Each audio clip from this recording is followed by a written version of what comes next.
Então hoje é Parashá Bamidbar, Números, capítulo 1, página da Torá, o livro azul, 383.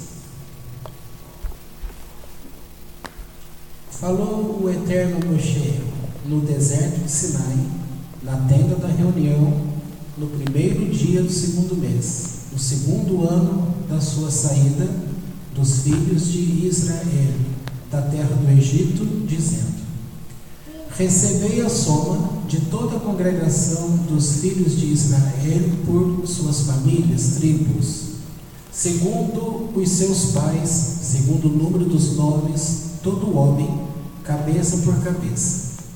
Da idade de 20 anos em diante, todos aqueles que saem para o exército em Israel, e esses contareis por suas turmas, tu e Aharon. Convosco estará de cada tribo um homem, o qual seja a cabeça da casa de seus pais.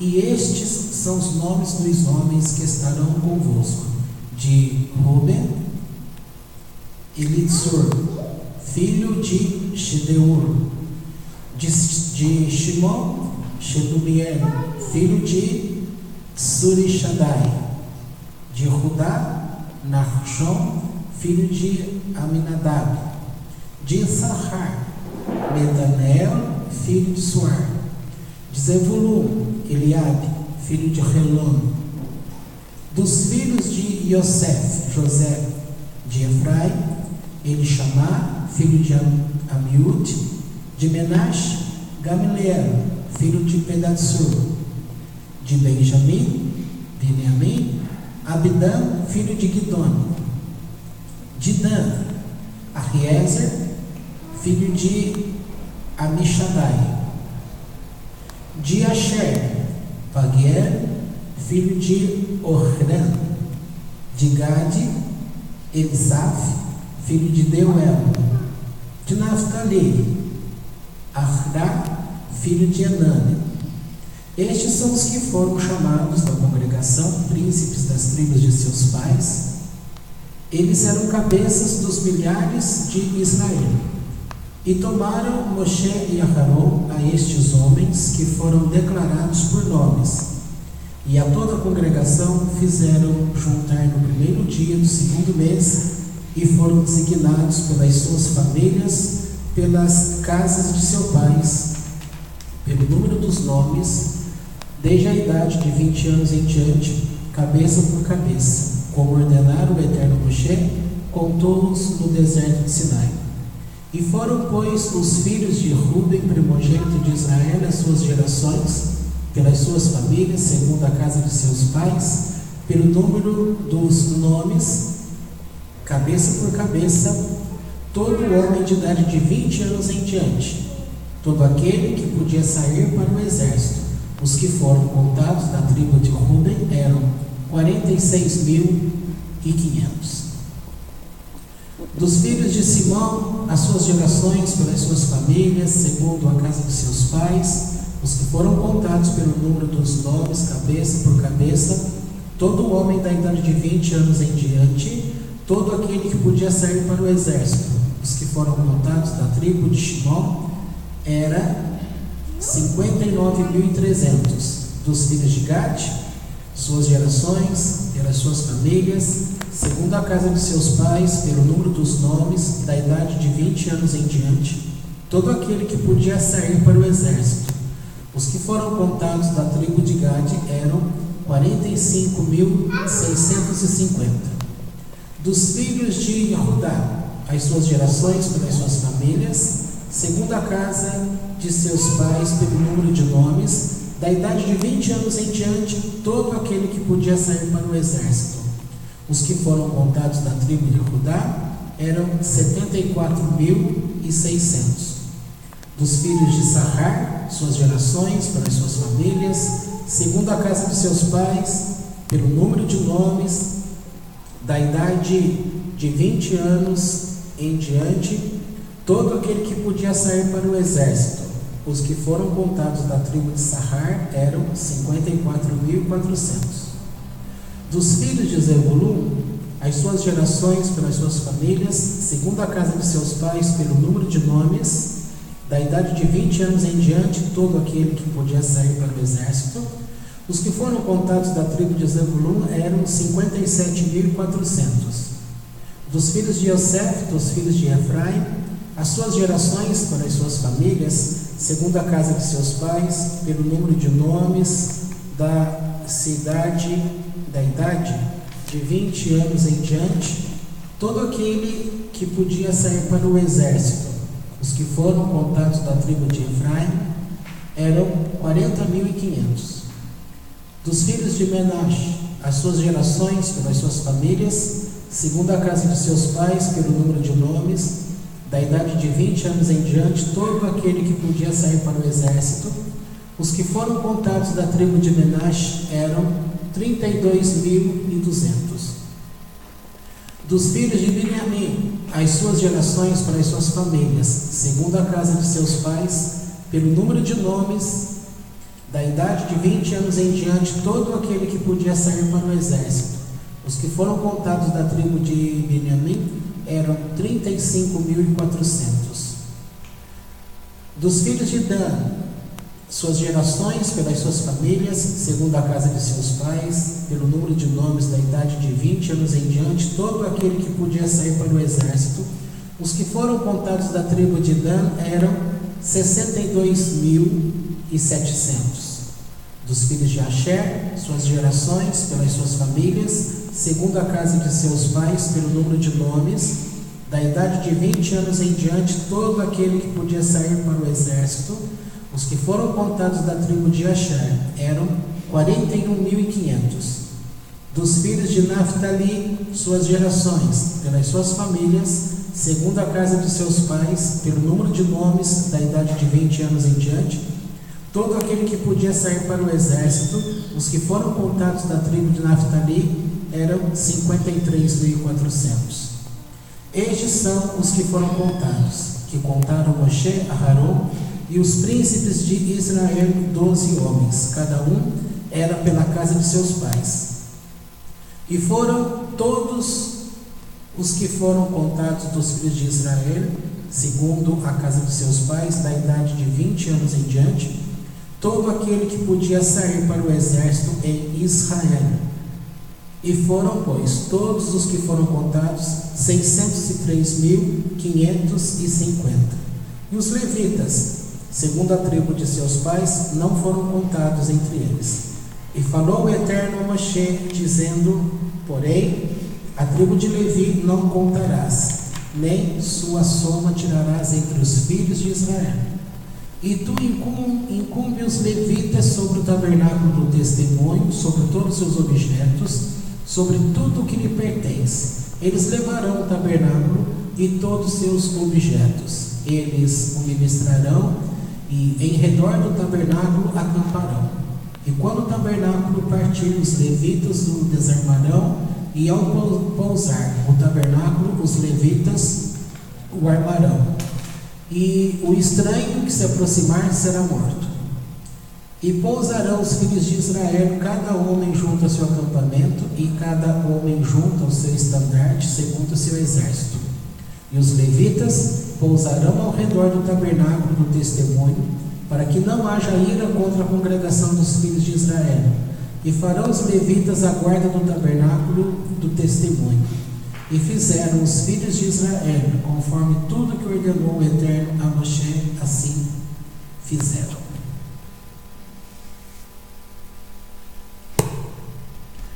Alguém leu o Midrash dessa semana?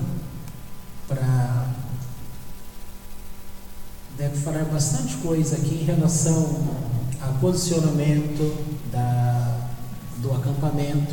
Ali aparece o gráfico, tá? Para vocês que têm o Midrash, ali você consegue perceber num diagrama, o desenho, qual é a posição das tribos, porque ficava norte, sul, leste, oeste, a posição deles.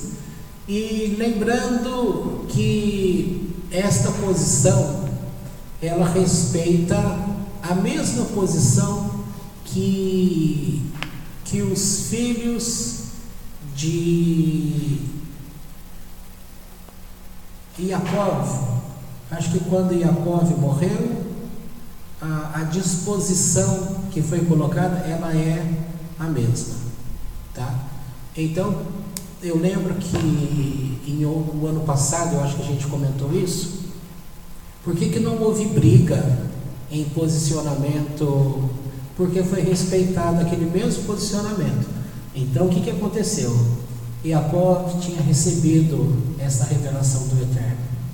Uma outra coisa que você vai perceber é que há uma bênção aos filhos. Moshe, ele também abençoa a cada um, né? Outra coisa que chama atenção é em relação a contagem. Se a gente pensasse no tempo de hoje, que dificuldade, né? Você contar e dando um total de 603 mil pessoas de 20 anos para cima. O comentário do Urash, ele fala que houve 2 contagens dentro de um ano, uma diferença em torno de 7 meses. E a contagem dá os mesmos 603 mil. Aí se pergunta por quê que não morreu gente, o que aconteceu? A explicação é que essa contagem, ela, como diz aqui, é de homens de 20 anos para cima, tá? Ou seja, estes que foram contados não tinha atingido os 20 anos ainda, dentro desse período, porque eles estavam ainda com 19 e pouco, então aquilo que foi contado repete mais para frente, porque eles não tinham completado ainda o cálculo que se faz, tá? Por que isso? Porque você tem a data religiosa que começa no mês de Nissan, e você tem, para cálculo de idade de uma pessoa, começa-se em Tishre, que é a passagem do ano, entendeu?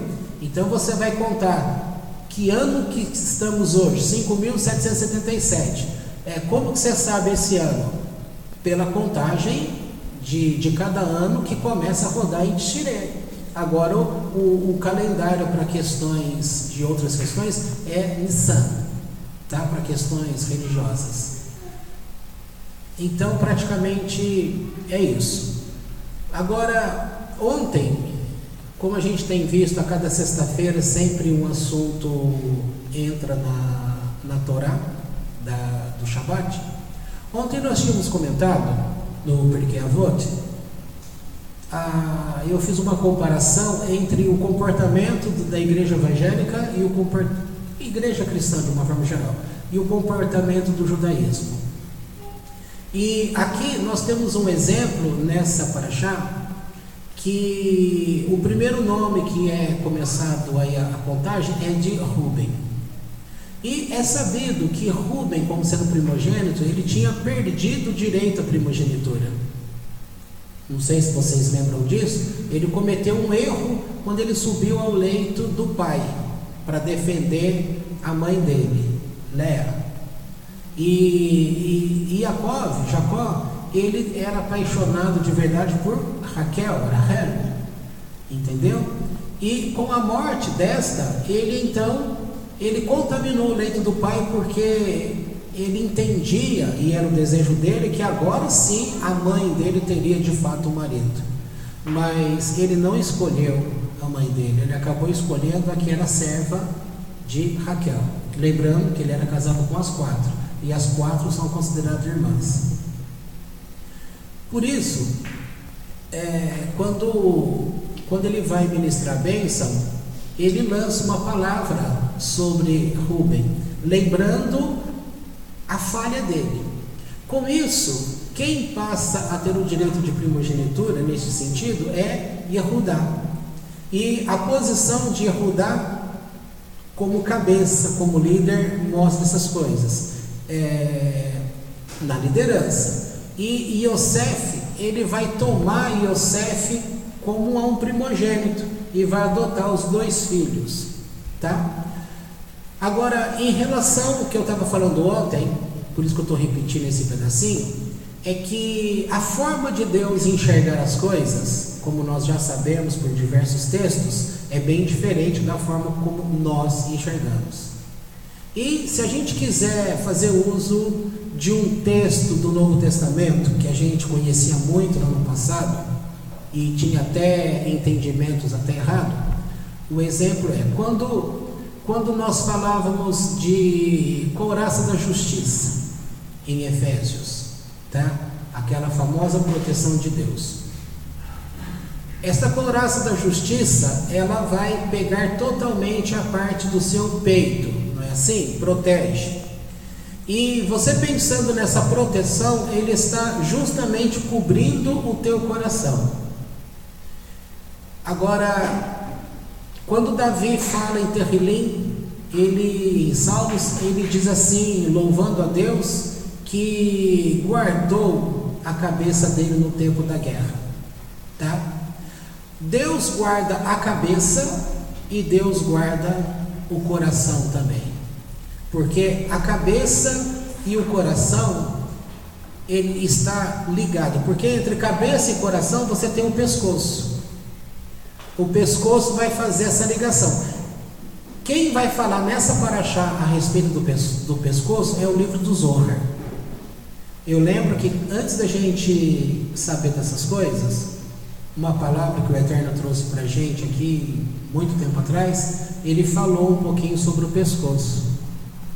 E agora, isso na época ainda de cristianismo, né? Ele falou sobre o pescoço. E o Zohar, quando comenta nessa paraxá, Bamidbar, ele fala sobre o pescoço, essa ligação de importância que o pescoço faz. Outra lembrança importante aqui, que você deve se ater, é que, em termos de duas coisas, a cabeça, o cérebro, como essa fixação dos pensamentos, o coração, reconhecidamente como o segundo cérebro, tá? Aqui já entra uma parte mais da própria fisiologia do coração, além dessa química, porque o coração também ele é capaz de gerar imagens, tá? Como o cérebro tem. Embora não é uma coisa que muitos cardiologistas saem divulgando, mas esta é uma verdade, e não é uma verdade dentro do sentido religioso, tá? Isso mesmo na classe médica. Há um estudo de 1992 que você encontra pelo YouTube e você pode ver essa matéria, como que eles conseguem comprovar que o coração ele é chamado segundo cérebro. Ali mostra por que determinadas classes de médicos não aceitam e outros acabam aceitando, porque é irrefutável isso. Então, mente e coração, o famoso texto também de Filipenses: a paz de Deus, que excede a todo entendimento, guardará a vossa mente e o vosso coração. Ali fala em Cristo Jesus, mas é no Mashiach, tá? Ou você pode entender, na verdade, em Deus, tá? A guarda é em Deus. E a couraça também ela vem de Deus. Por que eu estou frisando?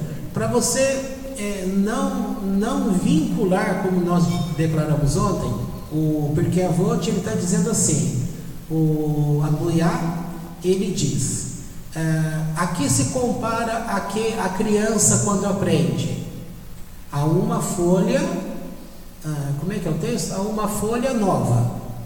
E o adulto, o mais velho, ou seja, quando você vai aprender fora do tempo, aqui se compara a uma folha já usada, uma folha já escrita, uma folha já borrada, tá? E nesse sentido a gente comentou bastante ontem o comentário do Pirkei Avot, capítulo 4, versículo 20, no livro de Maimonides, e versículo 25 no livro Ética do Sinai.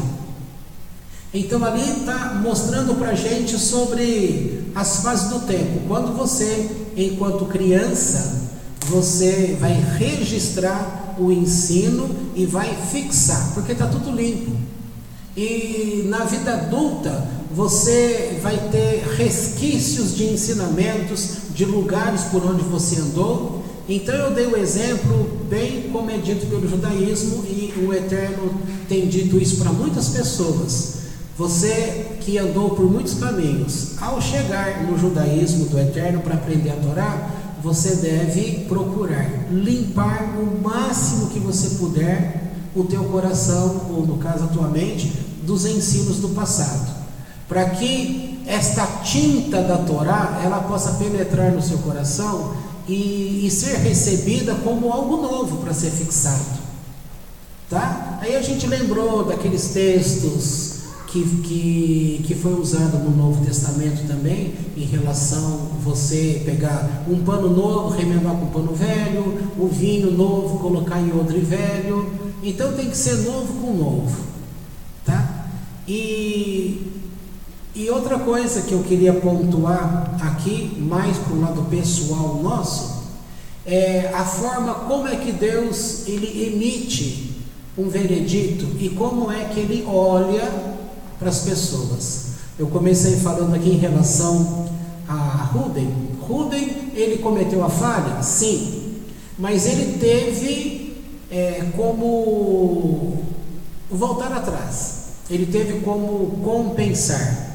Quando no exemplo ele pôde compensar?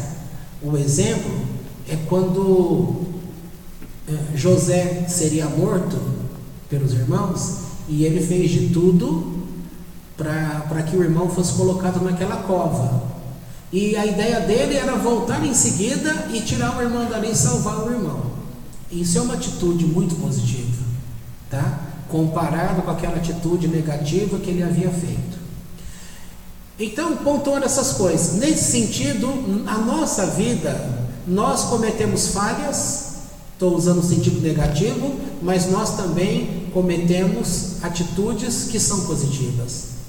E a nossa vida tem sido assim. Acontece que mente e coração, enquanto a nossa mente parece que ela se esquece das coisas do passado, igual aquele ditado, quem bate esquece, quem apanha não esquece. Ou então, quem deve esquece, e quem emprestou alguma coisa não esquece. Agora quem deve esquece de pagar, e aquele que tem a receber não esquece. Nessa ideia você pode aplicar mente e coração. Coração é a aplicação da Torá, é o órgão do corpo que vai se responsabilizar na prática da Torá. O cérebro, ele vai se responsabilizar em compreender a Torá.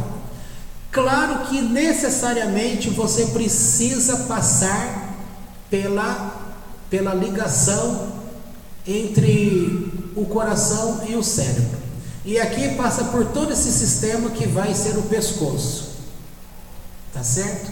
Sem entrar em detalhes, quando se faz a meditação, ela é colocado sobre o nome do Eterno, ele vai descer, portanto, já iluminado.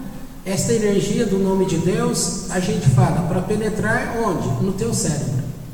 Em seguida desce ao coração, do coração ao fígado, do fígado ao coração, coração, fígado, coração, cérebro, cérebro, coração, e fica nessa alternância. E você vai perceber que a ligação maior de alternância é coração-cérebro, tá?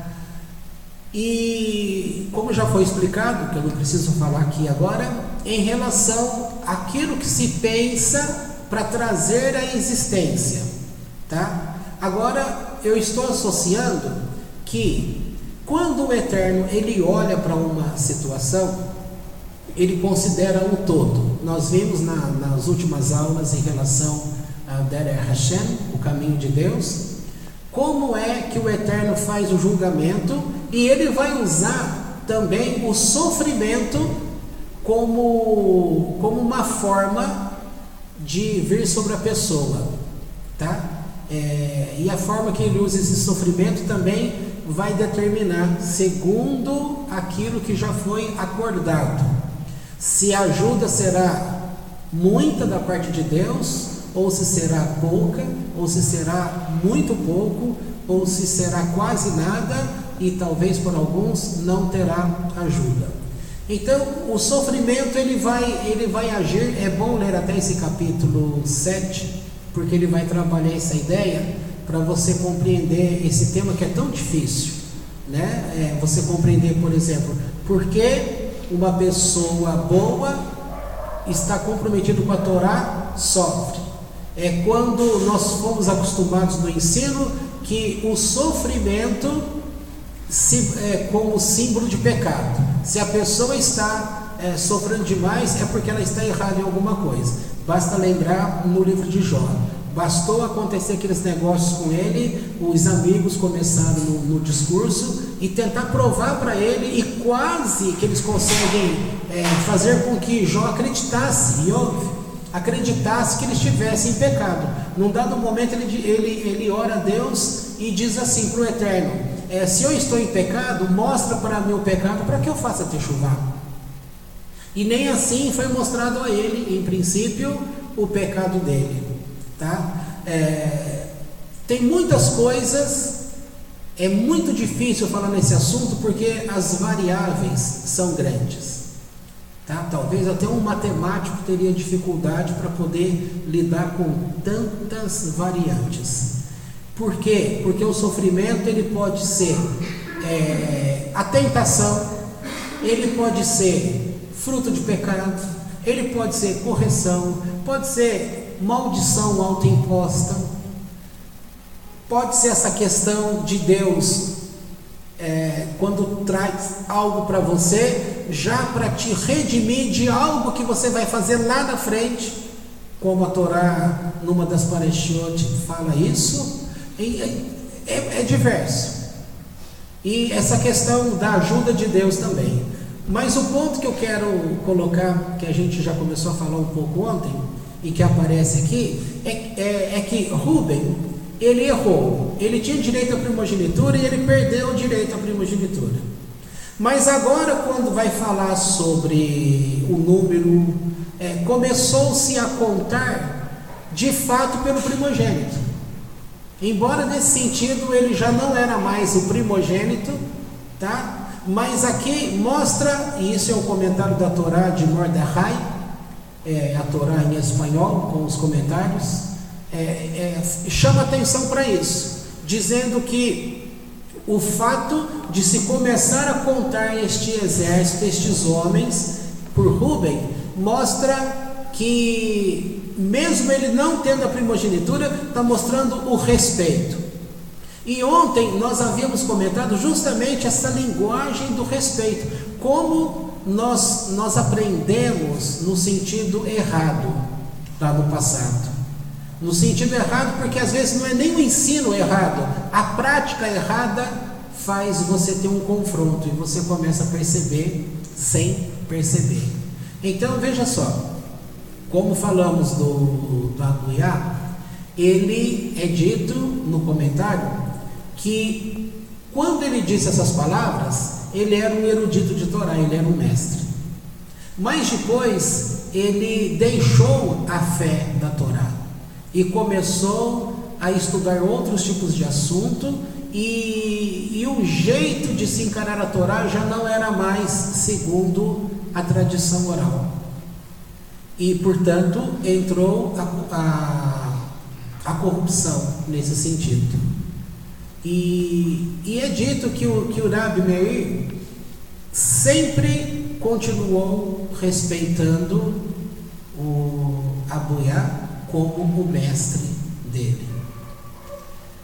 E aí a pergunta que se faz é: por que no Pirkei Avot se mantém um ensino de uma pessoa que deixou a fé? A resposta clara e simples é que se mantém o ensino porque quando a pessoa declarou aquele ensino, ela estava debaixo da comunhão completa com o Eterno. E aí a pontuação que nós fizemos é que a beleza do judaísmo é justamente isso, a forma como o Eterno trabalha nesse sentido. Por isso eu citei hoje coração, cérebro, pescoço, e citei couraça da justiça. Ainda que se queira questionar se esse texto de couraça da justiça, semente coração, pertence a Brit Hadashah de verdade, ou se é texto que foi colocado, deixa isso de lado. Eu estou querendo pegar uma literatura que aparentemente você aprendeu a conhecer, e um conceito que, por mais que você tente apagar, está borrado, está impregnado dentro de você. E para aceitar o novo, vai ter um confronto agora, porque esses pedacinhos vão entrar em choque com aquilo que você guardou. Porque tirar todo esse ensino que você teve de Brit Hadashah é difícil. Por isso que eu fico batendo na tecla para você procurar e tirando. Já que a gente não pode beber azulim para limpar tudo, senão a gente até morre. No chão você vai usando azulim, mas de uma primeira vez ele limpa tudo? Nem sempre. Tem determinadas coisas que está ali incrustado mesmo, que você de sempre em sempre vai ali colocando, vai minimizar tanto que vai dar a impressão que limpou tudo, mas limpar tudo você não vai conseguir.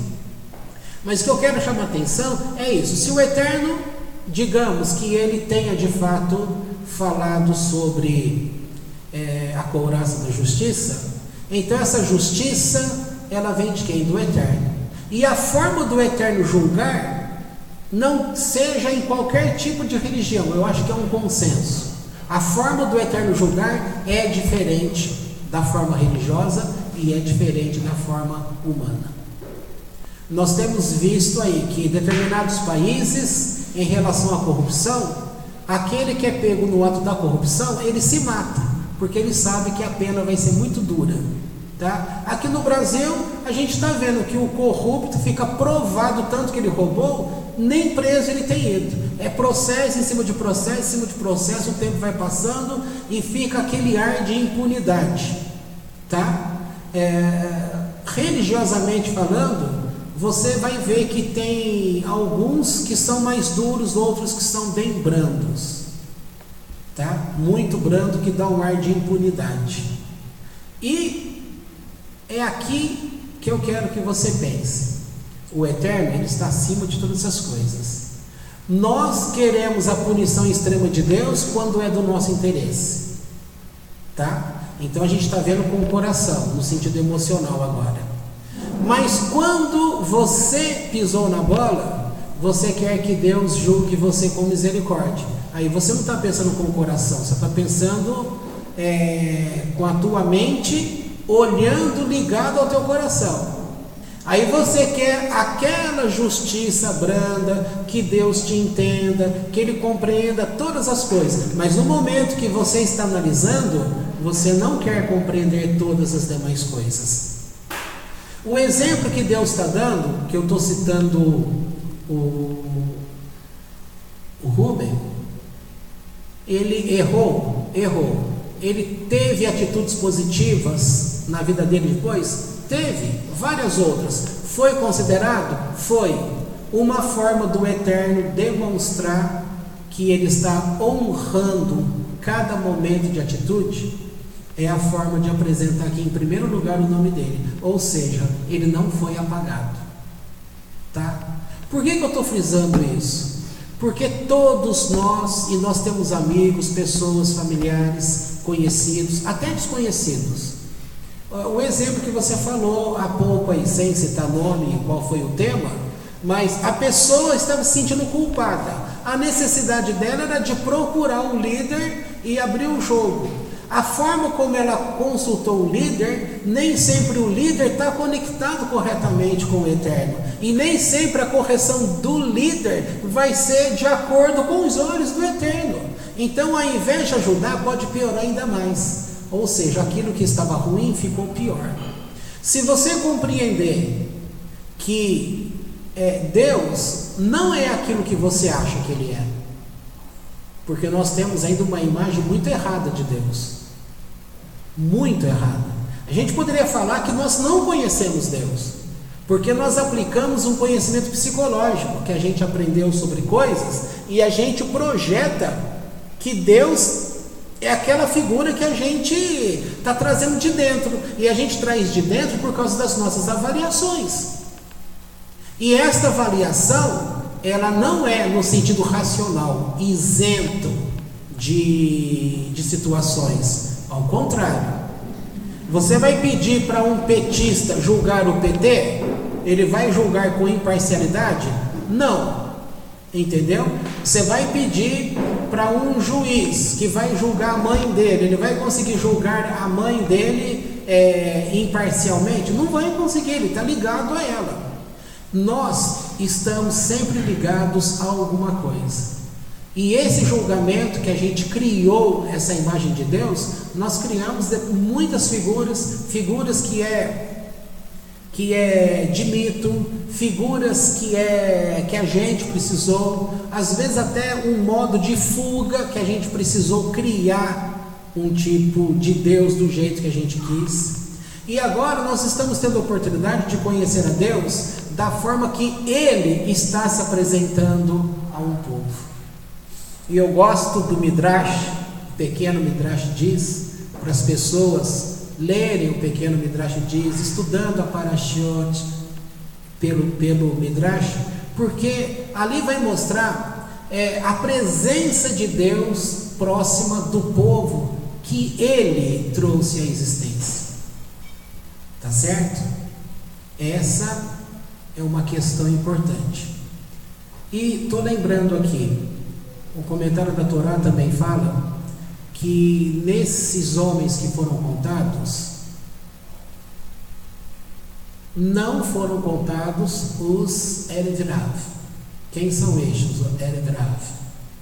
São aqueles que saíram do Egito como convertidos, junto com o povo de Deus. Mas saiu junto com o povo de Deus, mas ainda é um povo que naquele debate que o Midrash também coloca, do pensamento de Deus, ele falava para Moshe: não leva essa turma, você não sabe quem são eles. E Moshe, como o paizão, então, guardando as proporções, Moisés, ele fez o papel de Deus na terra, aquele que perdoa tudo, que não vê maldade em nada, que quer dar oportunidade a todos e todas as pessoas, e Deus fazendo o papel de Deus no céu, tá? Não estou dizendo que Moisés é Deus na terra, eu estou dizendo que nesse sentido, enquanto Deus falou: Moisés, não leve esse povo, aí ele fez um papel, Moisés, de como se fosse Deus na terra.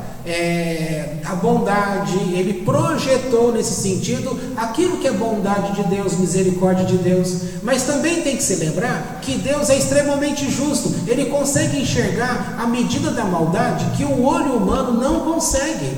Por isso que, em termos de recompensa e punição, ele não permitiu que a mente humana tivesse acesso a esse conceito completo de como serão essas coisas, porque a gente está vendo sempre de forma encoberta, não é tudo, a gente vê sempre por partes, ele vê o completo. Portanto, quando a Torá informa que Deus declarou que determinada situação atingiu a medida, Deus falando atingiu a medida, pronto, ali já não tem jeito mais, tá? E vale lembrar as confusões que estes arrumaram para Moisés nesse deserto. Tá? Portanto, quando o Eterno olha para você, ele considera aquilo que você fez, são as coisas negativas, mas considera tudo que você procurou fazer, não para recompensar, mas para mostrar que você obteve mudança, tá? Ou que você está tentando mudar, que você está se esforçando. Lembrando que ele disse para Caim, se você procurar dominar no seu Yetzer Hará, também a porta estará aberta para você. Nesse sentido, Deus não fecha a porta para ninguém. Agora nós já fechamos. Nós pontuamos ontem a questão desse homem que trouxe o ensino, se afastou da Torá, mas o aluno dele sempre ficou fiel a ele e sempre lutou para o retorno dele. E no final da vida, quando ele estava doente, ele retornou ao Eterno. Tá? Agora, se este aluno deste sábio fosse um crente, o mestre estaria morto sem direito ao retorno para Deus, porque infelizmente a gente aprendeu, ainda que sorrateiramente, no cristianismo que a gente passou por lá, que uma pessoa está na bênção, que fica tão na bênção que você nem enxerga as coisas erradas. Mas quando a pessoa cai e fica caracterizado e notório e divulgado a queda, para essa pessoa ficar de pé de novo, ela vai enfrentar a dificuldade com todo tipo de pessoa. Então, nesse sentido, esta religião, ela mata. Ela diz que ela representa Deus, tanto é que ela fala que ela substitui Israel. Mas, ao mesmo tempo que ela fala que ela substitui Israel representando Deus, ela só está representando nesse sentido a maldade, está representando um julgamento pesado. E quem é o homem para determinar como que Deus vai julgar uma pessoa? Isso a Torá não aceita dizer. A Torá não aceita que uma pessoa queira ensinar Deus como deve ser julgado A, B, C, D, até Z. E aqui a gente precisa aprender nos exemplos. Deus tomou cuidado de permitir que a contagem começasse por Rúben. Mas não tinha que começar por ele? Ora, se ele tinha perdido o direito da primogenitura, poderia ter começado com aquele que é o primogênito. Mas Deus começou com aquele que de fato, pela ordem de nascimento, era o primeiro. Atenuou. Está dando margem para a pessoa. Eu estou te olhando, eu estou vendo, eu estou considerando. Porque se você ficar com o coração duro, a Torá, ela não vai transformar o teu coração. Se a Torá não transforma o teu coração, você é igual a qualquer religião da terra. Porque Torá não é religião. Torá é você compreender que Deus do céu, Ele está na terra. O mérito de Abraão é pregar diante das pessoas que o Deus que é Deus no céu, Ele agora é Deus na terra. E é muito difícil você querer mostrar por A mais B que Deus está na terra, porque aqui na terra é um lugar de confronto, de muita confusão. Às vezes a gente dá um conselho para um filho num determinado tempo, e aí passa-se os anos, o outro filho faz algo parecido, você dá um outro tipo de conselho, e que talvez esse último seja mais pesado, aí ele joga na sua cara, mas quando fulano passou por isso, você agiu diferente. Eu já dei um aconselhamento para Lu e para outras pessoas que passou mais anos para frente, o conselho mudou. Mas o conselho mudou porque eu também mudei. Eu aprendi. Aquela regra do passado, eu estava sendo julgado. Eu estava julgando de acordo com aquela tese que eu tinha. Mas a Torá, ela fez com que abrisse os olhos e entendesse a forma de Deus enxergar as coisas. Como tem muitos assuntos que nós temos mudado. E é um tipo de mudança que as pessoas, quando ouvem lá fora, não aceitam. Não preciso nem dizer que tipo de coisa que é. E são assuntos complexos, assunto que, se a gente tocar nele aqui agora, nem é bom tocar, porque nós não temos tempo para poder. Para quem estiver ouvindo pela primeira vez, vai ficar curioso sobre o assunto. Então, é isso, nós mudamos e devemos mudar, porque a Torá do Eterno, os mandamentos do Eterno, as atitudes do Eterno, ela tem que afetar o teu eu, o teu ser. Ela tem que verdadeiramente tornar você uma outra pessoa, mas não declarar com a boca, como aprendeu-se lá no passado, aquele que está em Cristo é uma nova criatura, tá? É uma nova criatura. Num outro sentido está escrito assim, para aqueles, não há mais julgamento para aqueles que estão em Cristo Jesus. Se não há mais julgamento, como que você vai ser uma nova pessoa? Você fica sem parâmetro. E nós precisamos enxergar, sabe como que você aprende a amar uma pessoa? Pelas atitudes dela. E como você odeia uma pessoa? Pelas atitudes dela. E como você não gosta de uma pessoa e passa a amar aquela pessoa? Pelas atitudes dela. Então, alguém que você aprendeu a odiar, você aprendeu pelas histórias mundo afora, que você jamais vai amar aquela pessoa. Só que isso é uma mentira, porque o Eterno, Ele traz mandamentos que vai trabalhar dentro do teu eu. E quando Ele fala para você ajudar até o animal do teu inimigo, do teu adversário, Ele está mostrando que algo dentro de você pode mudar. E aí você pode enxergar de forma diferente. Muitas pessoas que a gente não gosta, elas são assim porque elas têm um trauma. Só que a gente não enxerga qual é o trauma. Então muitos não têm misericórdia dela, mas Deus considera todas as coisas e enxerga o que aquela pessoa fez com a vida dela. Aquela pessoa criou uma casca. É até engraçado lembrar quando os espias foram lá para a terra prometida, Deus tinha falado, envie por vocês, por mim não.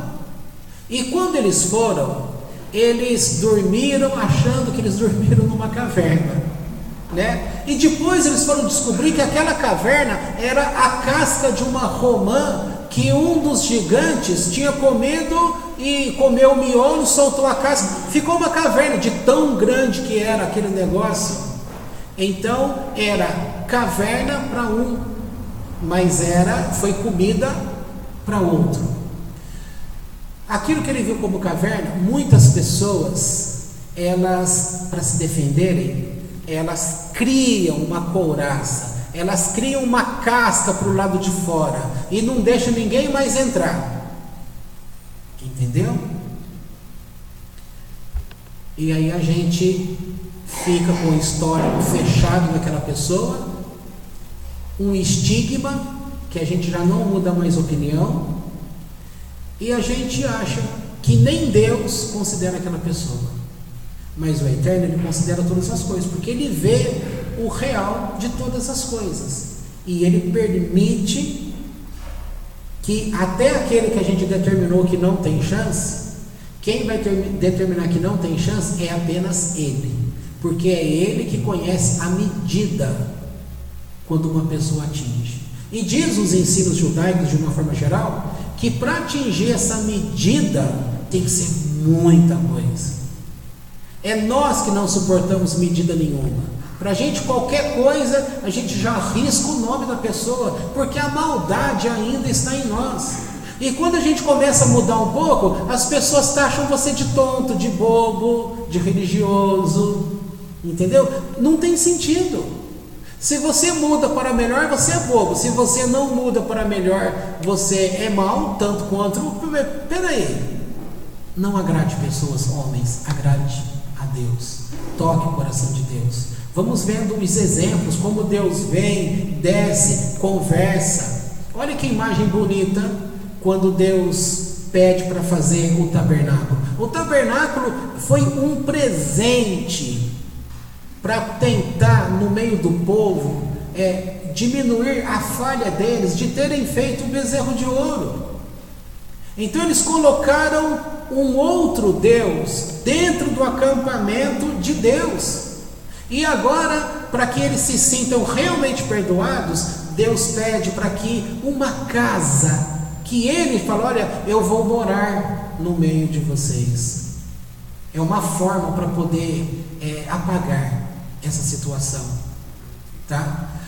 Outra cena bonita é aquela questão quando a Arão foi pedido para que ele chegasse no altar. O altar tem um chifre, o chifre lembra animal, o animal lembra o bezerro de ouro que ele ajudou a pegar o ouro para poder manipular. Aí vem o trauma, mas eu não posso ir lá, Deus não me perdoou.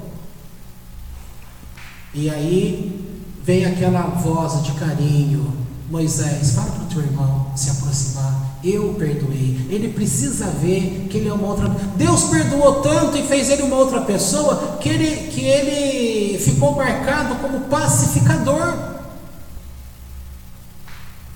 Então, aquele que construiu, entre aspas, uma divindade, se tornou um representante de Deus na arte de pacificar, se tornou um representante diante dos homens, um representante de Deus, porque os sacrifícios eram apresentados lá no tabernáculo e passava pelo sumo sacerdote. É isso que a gente precisa aprender a perdoar a nós mesmos, a tirar a casca e olhar para as pessoas e entender, por mais que a gente acredite que é mal, e às vezes a pessoa é má mesmo, e a gente vai tendo força cada dia que a pessoa é má, porque ela continua repetindo o comportamento. O fato dessa pessoa continuar repetindo o comportamento, olha, vamos pontuar novamente cristianismo com judaísmo. O judaísmo, ele te orienta a perdoar, mas ele te orienta também a não viver do lado daquela pessoa. É um direito que você tem. Agora o cristianismo, ele tinha ensinado para você que você tem que perdoar e conviver com a pessoa. Ou seja, é como pedisse para você. Você sabe que o teu corpo, ele tem o reflexo, tá? Quando você encosta a mão no quente, você não pensa em tirar a mão, é automático, igual choque, né? Você já tira. Essa informação é muito rápida, por isso que ela é chamado o reflexo, tá? Quando o cristianismo te ensina para você perdoar, e a pessoa nem muda, você tem que perdoar e ficar escravo daquela companhia que é um algoz para você. Ora, como que você vai conseguir ter paz se alguém está te roubando a paz? O judaísmo é prático. Ele diz que você tem que manter a limpeza no teu coração, colocar a prática daquilo que é o bem, perdoar a pessoa, mas não permitir mais que aquela pessoa seja o seu algoz. Sai de perto. Isso é uma grande diferença. Tem gente na nossa família que não muda, porque ela tem perdido constantemente a oportunidade da mudança. É aqui que eu estou falando. Eu estou dizendo que pessoas erraram e que tiveram oportunidade. Todas as pessoas têm oportunidade. Se a gente já está marcado por essa falha, a gente já assumiu o posicionamento de Deus e a gente não enxerga a transformação da pessoa, só que Deus enxerga. E a gente, tá vendo? É novamente situações embaraçosas. Só quem está vivendo que vai entender, tá? Porque imagina um pai. O pai, claro, o pai de uma pessoa. Então, um filho que tem um problema com o pai. Se ele não perdoar o pai, necessariamente ele está alterando todo o eu dele. Vai ter problema? Vai. Com esse problema, ele vai conseguir levar a Torá do Eterno de uma forma amistosa? Por um lado sim, por outro lado não. Ele vai conseguir encarar o pai de uma forma amistosa? Também não. Se ele forçar a barra, ele consegue. Só que não é sincero, não vem de dentro. Aí é só mente. Não é mente o coração, é só mente. E como fazer? Eu conheço filhos que viu que o pai não muda. Na hora que ele teve condições, ele arrumou um emprego e saiu de casa. manteve a convivência com o pai, o respeito, mas não ficou debaixo daquele jugo, porque a pessoa não vai mudar. Não é que você está determinando que ela não vai mudar, ela não quis mudar. Outros não precisaram sair de casa porque a pessoa aproveitou o ato da mudança e mudou. É aí que está o negócio, entendeu? Se fosse falar sobre divórcio, por exemplo, quantas pessoas eu ouvi que disseram: não, você não pode deixar o seu marido. Só que o marido estava quase matando a mulher, batia. Quer dizer que como que uma pessoa vai para uma igreja e vai lá cultuar a Deus naquela igreja, com aquele sentimento que apanhou em casa, que talvez nem dormiu direito à noite? Isso é um sentimento de cristão, de ser evangélico? O judaísmo não diz isso. O ensino do Eterno não diz isso. Mas antes de fazer as coisas à torta e à direita, lembra, a transformação começa dentro da gente. Aquele que está te olhando vai continuar olhando, e ele vai valorizar cada atitude que você melhore. O último exemplo para a gente encerrar: todo mundo já ouviu falar do transtorno obsessivo compulsivo, o modelo mais clássico, aquela pessoa que lava a mão 10 vezes, está toda hora lavando mão.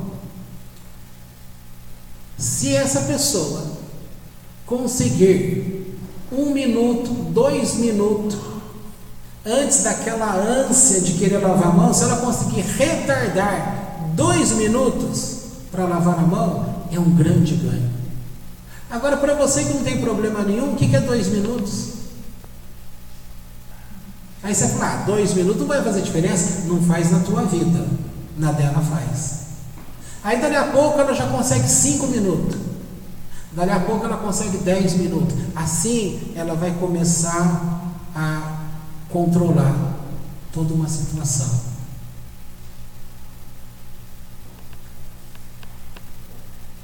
E todo mundo gosta de brincar com o perigo, né?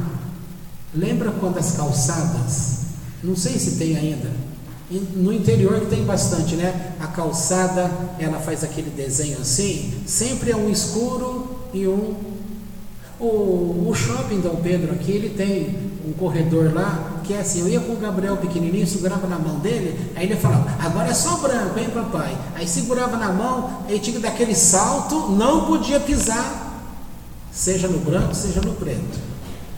Tá? Mas as brincadeiras de criança sempre é assim: se eu pisar nessa cor, alguma coisa ruim acontece. Esse é um princípio do transtorno obsessivo. Tá? Então guarde, o Eterno, Ele quer o teu bem. Ele quer que você veja que o Deus do céu, esse Deus do céu, é aquele que você conheceu um dia quando a tua alma ainda não tinha descido nesta terra. Há dentro de você um conhecimento do verdadeiro Deus. Quando parte da tua alma se conecta com aquilo que você teve condições de conhecer antes da tua alma vir para uma vestimenta de corpo. Entendeu? Se a gente lutar, nós vamos perceber que é possível você trazer o Deus verdadeiro dos céus à terra.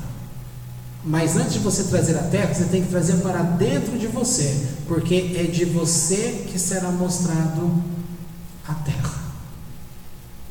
Por isso que é importante você agir de acordo com aquilo que você pensa. Entendeu? Assim como o Aboiá, ele teve correção, porque o aluno dele nunca desistiu dele. Assim, muitas pessoas, você também nunca desistiu, e tem como. Assim como nós não devemos desistir de nós mesmos. Assim como o Eterno olha para tudo e para todos. E para encerrar agora de verdade, ouvi um comentário em relação ao autismo. Todo mundo conhece o autismo e tem grau, né? O autismo. Mas uma parte da Kabbalah diz que o autista não é uma doença.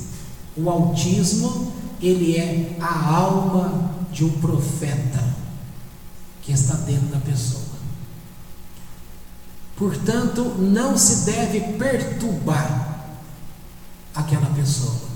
A mãe sempre vive culpada porque ela gerou um filho, entre aspas, que não presta.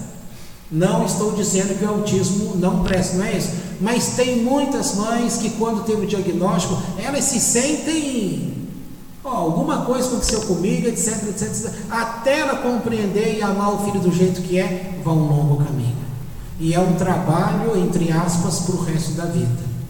Aí, aquilo tudo se transforma num grande amor. Tudo é verdade? É verdade. Mas se elas soubessem que essa parte da Kabbalah ensina que é a alma de um profeta, não mudaria o jeito dessa mãe encarar a vida? Ou seja, ela não foi amaldiçoada, ela foi abençoada, para que o filho dela tivesse a alma de um profeta. Mas como é o profeta? Como que ele vai viver? O profeta dos tempos que você conheceu bíblico, ele vivia para ele? Não, ele vivia para Deus. Então o mundo dele é um mundo como que fosse desconectado do mundo que ele estava.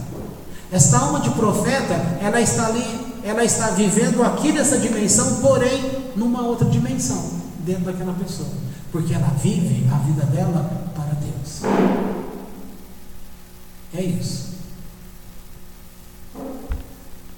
Bom, falamos bastante, podemos, para você não fazer tanta confusão, eu só quis pontuar que você deve continuar a tua vida, dar oportunidade de mudança, crer na mudança. Você deve perdoar pessoas, mas você não precisa ficar escravizada àquela pessoa. Tem muitas soluções, mas a solução principal é o teu posicionamento. Rubem errou? Errou. Tinha perdido o direito? Tinha. Mas Deus começa a contagem com ele, ou seja, um voto de confiança. É como se dissesse: olha, e aí isso acontece, eu sei que você está em pecado, mas eu estou falando com você. Uma atitude assim, Deus está vindo até você, para que você vá até Ele. Ele dá o exemplo. E é isso que é o bonito. E não simplesmente jogar fora. Rabi Meir não jogou o mestre dele fora. Como consequência, ganhou o mestre na hora de morrer, voltando para o eterno. Tá bom?